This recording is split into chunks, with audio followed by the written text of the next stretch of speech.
In the previous videos, we mentioned about what is literature review, the purposes of literature review, as well as the functions of literature review. We mentioned that doing literature review is quite challenging, and sometimes it can be quite discouraging. In fact, this is quite normal due to the complexity of the literature review. It was mentioned that literature review was often misinterpreted as a summary or compilations of the previous study. That is not entirely true, because the literature review should have the components of review and analysis, as well as your critical thinking and inputs to the understanding. It was also mentioned that doing the literature review is not for the sake of doing, and it is not ultimately meant for the supervisor or the examiner. You are doing the literature review for your own benefit, for you to gain better understanding of the knowledge and the concept governing, for you to have a clear directions in terms of the topics that you would like to study, for you to gain an idea how your research can be carried out, as well as for you to correlate your research study with all the literature existing. And we mentioned that due to the complexity and so many purposes that a literature review needs to fulfill, you need to be patient, doing step by step, focus on one thing at one time, and you can always revisit your literature review at different stages of your research study. And you will see different aspects and have different opinions and findings at different stages of your research.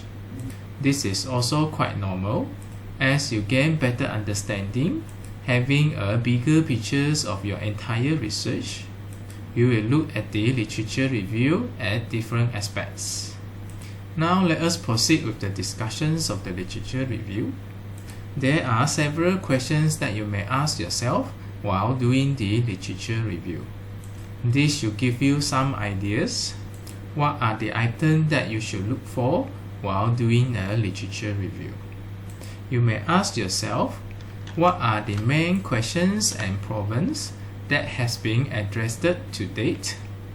This one is for you to gauge the development and the state of art of the topics that you are studying. How far that they have achieved? What are the limitations? What are the significant breakthrough? And what is the stage now? The second questions that you may ask is, what are the gaps? Anything that is still unknown or not clearly indicated? Anything that you can offer to the pool of knowledge, helping the entire academic or the research community to gain better understanding on the topic?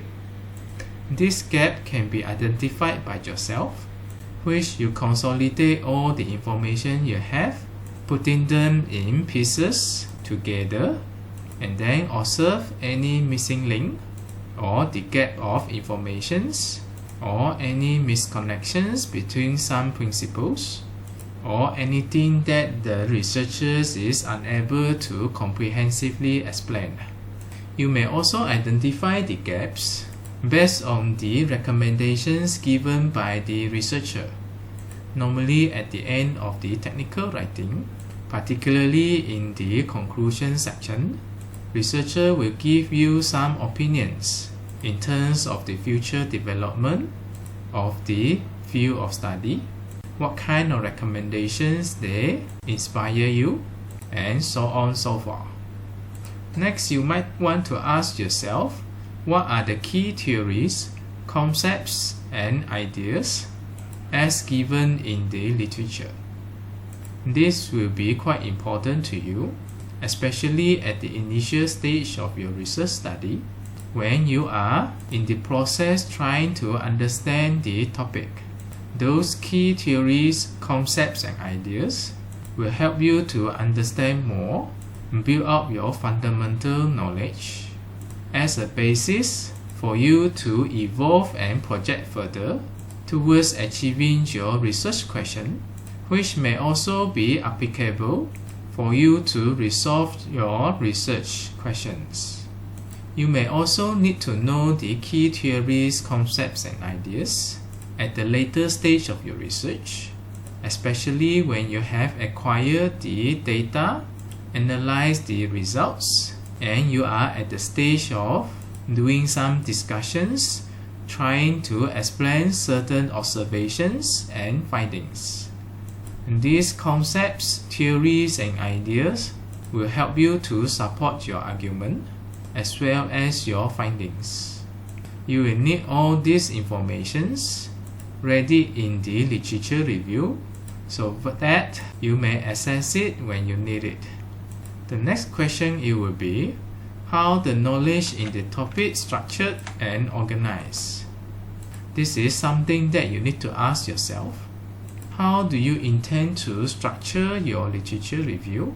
And how do you intend to organize the informations for better presentations and for easy access of the information? In fact, by observing how they construct their literature review, you can gain some ideas.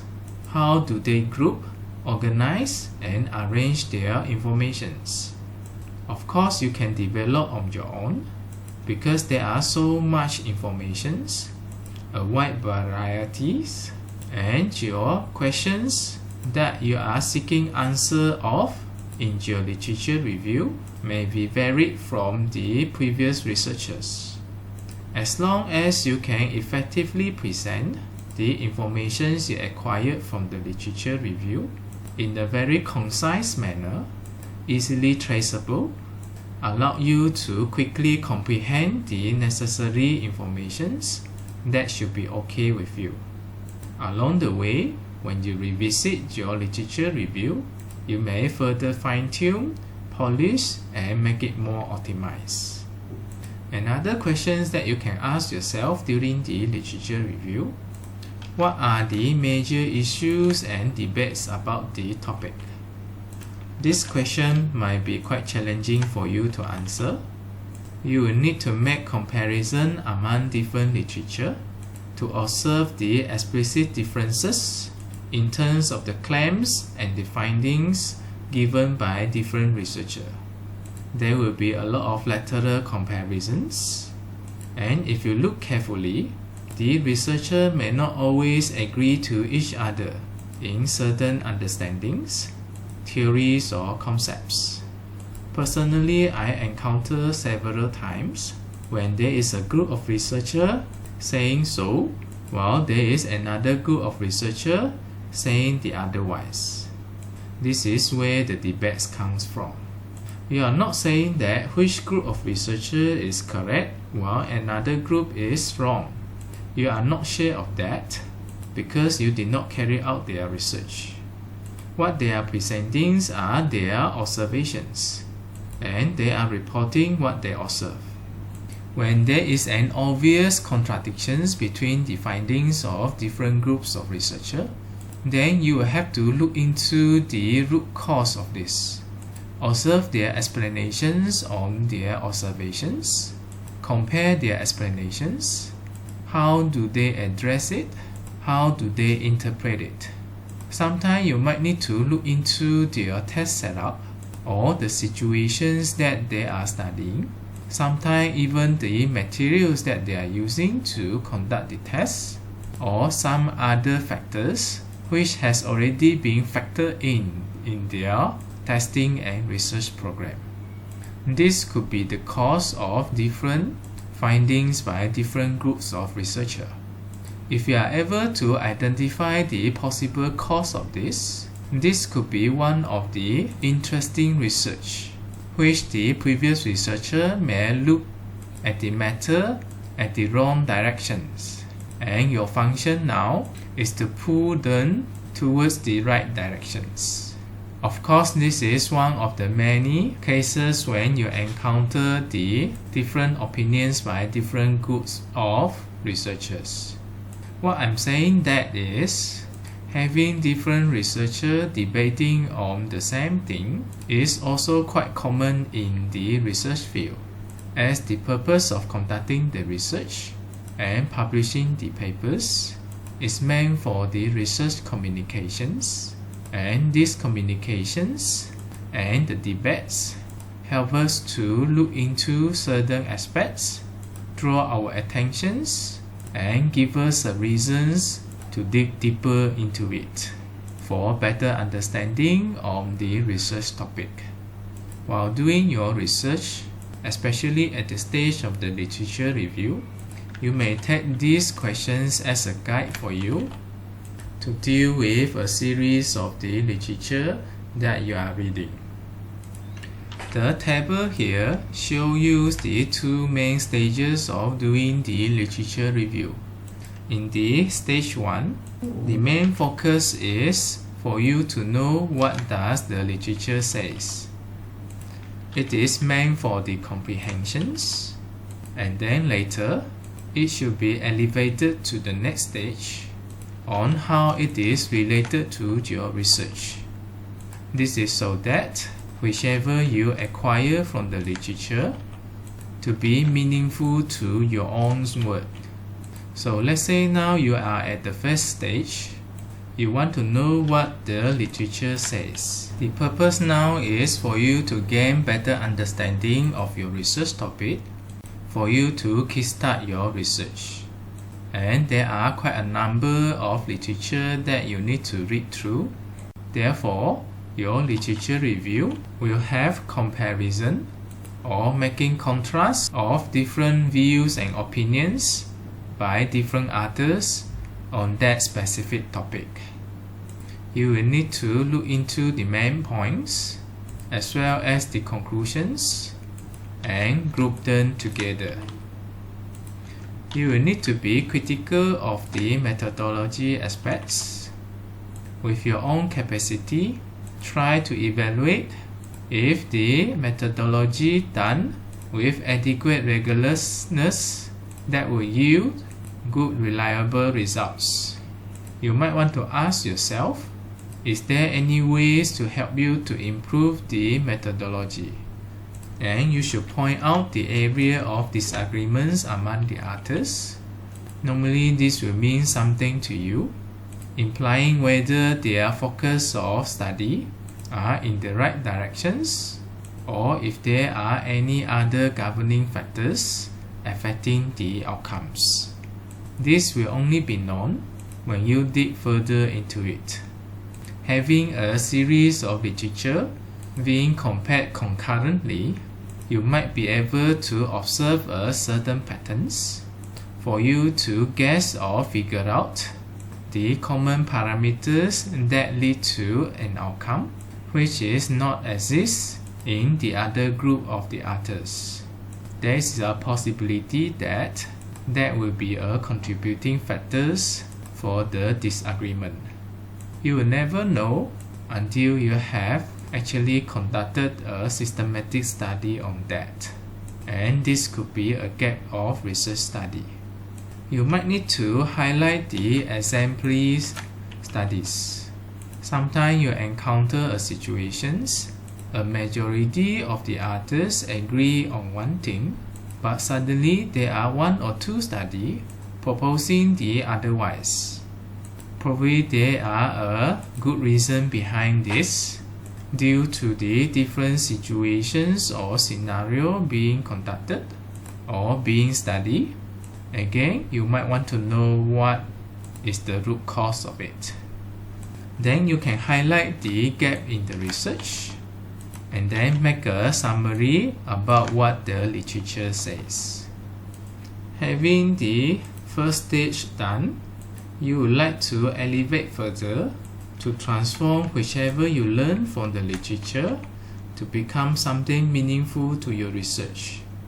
Therefore, you will need to correlate the previous study with your own study. How it is related to your study, how the findings may influence your research, which research gap are you filling, What are the areas of further study being identified by the other researcher that can be considered in your research? And the best methodology that you can use for your own research.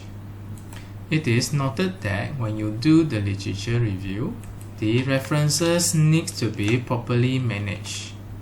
You need to give credits to whoever contributed to the knowledge, and it is important to cite the respective publications so that the reader and yourself are able to trace the source of the informations. Remember, when you are doing the literature review, you are doing throughout your postgraduate study, which can last for 2 years, 3 years, 4 years, or 5 years, depending whether you are doing full-times or part-times. Sometime after a certain period of time, you might not be able to exactly pinpoint the sources of certain informations that you can recall. With proper referencing system, you can quickly access the informations, revisit the details. Probably you have another new insights on another interpretations than the one that you previously visited quite some time ago.